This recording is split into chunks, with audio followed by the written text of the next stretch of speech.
I'm Holly Dunn, and I survived a serial killer. In 1997, I was just going into my junior year at the University of Kentucky. I had a boyfriend. He had been out of town for about 2 weeks, and I was super excited to see him. Chris was a big teddy bear. He gave great big giant hugs. He was charming and so sweet and kind. He was just a great guy. Chris and I were sitting along the grass that's beside the tracks. I think it was around midnight that we decided, well, let's go back to the party. We start walking along the tracks to go back. And a man comes out from behind an electrical box. And he said, "Do you have any money?" You know, we're kind of startled. We tell him we're poor college kids and we don't have any money. And so I start to offer him our car, our credit cards, our ATM cards. And that's when I saw the weapon. It looked like an ice pick. It was thin and it was sharp at the end. And he made Chris get down on his knees and started going through Chris's backpack. I thought he was looking for money, but really what he was doing was tying up Chris's hands behind his back with his backpack. Your mind can't understand that somebody's wanting to cause you harm. It doesn't cross your mind. At that point, with the weapon in his hand, he took off my belt and he tied my hands behind my back with my belt. He pulled Chris into the grass beside the tracks. I walked down where Chris was because I was not gonna leave Chris.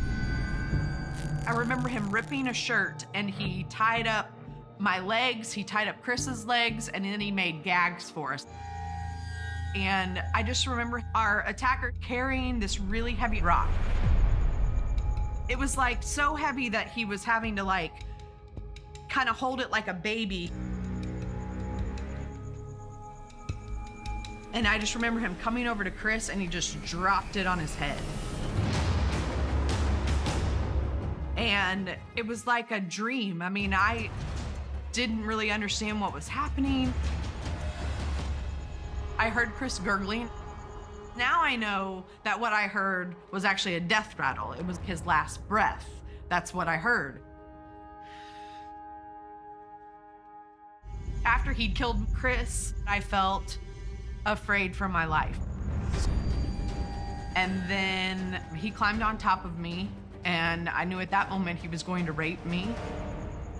I tried to kick him, I tried to punch him, and he stabs me in my neck. And he said, "Look how easily I could kill you." It's amazing what goes through your mind when you think you're gonna die. After he had raped me, he hit me, and my mind completely blacked out.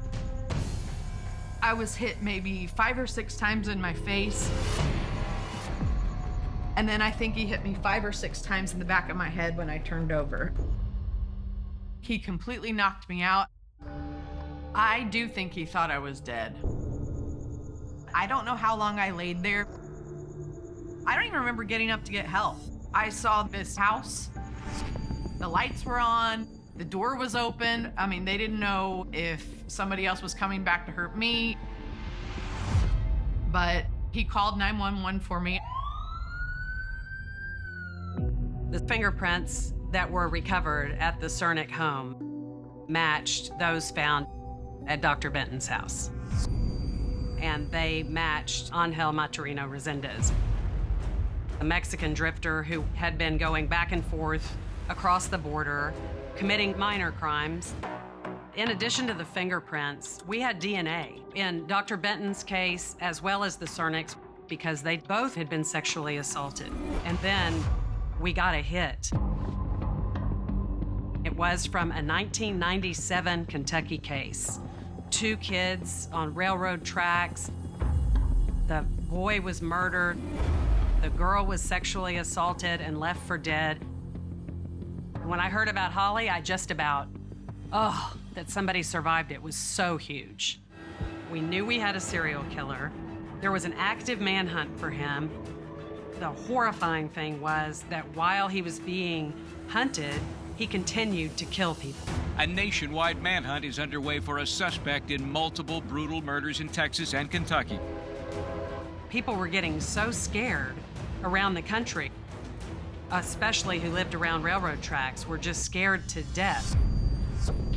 He was worth thousands of dollars, and the family, I think they cashed in the lottery ticket, so to speak. The surrender was voluntary and is something that he did on his own, and it was also the wishes of his family. Our case was completely airtight. I mean, we had DNA and fingerprints from every homicide.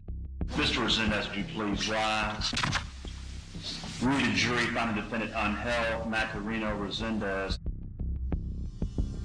guilty of capital murder as charged in the indictment. I survived because I wasn't done. I survived to do something.